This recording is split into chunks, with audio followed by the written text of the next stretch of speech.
Yang lebih fatalnya lagi, saudara-saudaraku, ada dugaan bahwa dana proyek sudah dicairkan 100% meski proyek belum selesai. Ini menimbulkan pertanyaan serius tentang transparansi dan akuntabilitas.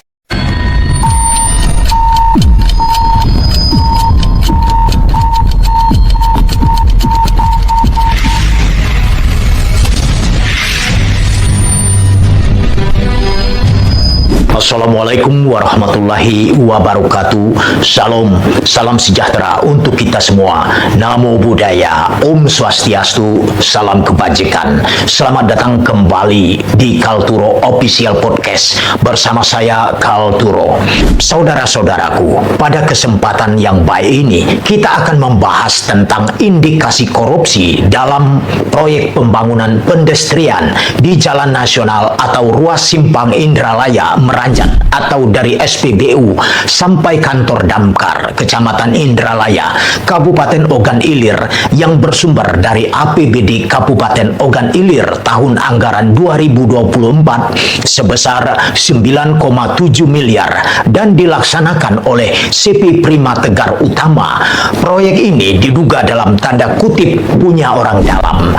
Hasil investigasi Lembaga Bantuan dan Pengembangan Hukum Kosgoro atau LBPH Kosgoro menemukan beberapa dugaan penyimpangan dan potensi tindak pidana korupsi. Proyek ini dimulai pada 14 September 2024 dan seharusnya selesai pada 14 Desember 2024. Namun hingga kini belum selesai. Banyak pekerja masih terlihat bekerja di lapangan. Hal ini melanggar ketentuan kontrak dan sesuai dengan Peraturan Presiden Nomor 54 Tahun 2010 yang telah diubah oleh Peraturan Presiden Nomor 70 Tahun 2012. Penyedia jasa yang terlambat dikenakan denda keterlambatan sebesar 1/1000 dari nilai kontrak per hari keterlambatan. Nah, yang lebih fatalnya lagi, saudara-saudaraku, ada dugaan bahwa dana proyek sudah dicairkan 100% meski proyek belum selesai. Ini menimbulkan pertanyaan serius tentang transparansi dan akuntabilitas. Sesuai Undang-Undang Nomor 31 Tahun 1999 tentang Pemberantasan Tindak Pidana Korupsi atau Undang-Undang Tipikor Junto Undang-Undang Nomor 20 Tahun 2001, tindakan ini bisa dikategorikan sebagai tindak pidana korupsi dengan ancaman pidana penjara seumur hidup atau paling singkat 4 tahun dan denda paling sedikit 200 juta rupiah sebagaimana diatur di dalam pasal 2 ayat 1. Setiap orang yang secara melawan hukum melakukan perbuatan memperkaya diri sendiri atau orang lain atau suatu korporasi yang dapat merugikan keuangan negara atau perekonomian negara diancam dengan pidana penjara seumur hidup atau pidana penjara paling singkat 4 tahun dan paling lama 20 tahun dan paling sedikit 200 juta rupiah dan paling banyak 1 miliar rupiah.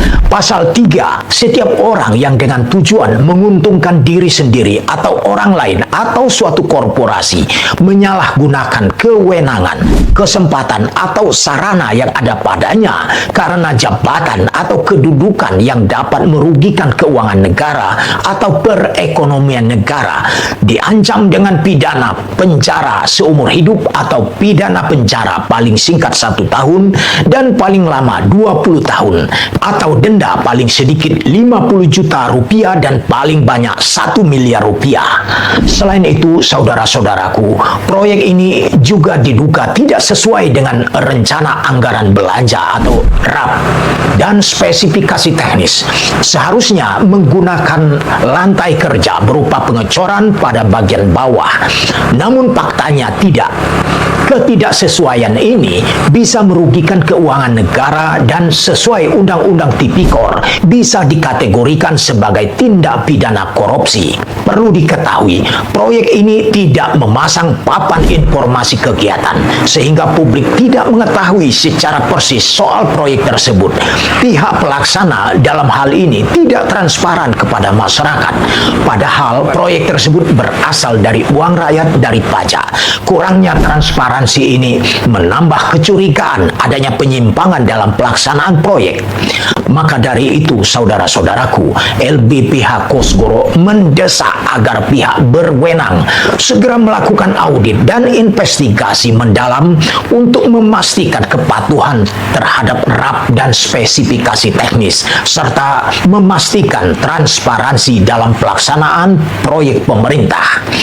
Kami menekankan pentingnya penegakan hukum dan transparansi dalam pelaksanaan proyek pemerintah sesuai dengan ketentuan dalam Undang-Undang Tipikor dan peraturan perundang-undangan lainnya. Baiklah saudara-saudaraku, semoga informasi menarik ini bermanfaat bagi kita semua, terutama bagi saudara-saudaraku di Kabupaten Ogan Ilir, para pemangku kebijakan serta aparat penegak hukum. Terima kasih telah menyaksikan. Jangan lupa untuk terus mengikuti episode Kalturo Official Podcast dengan saya, Kalturo. See you again.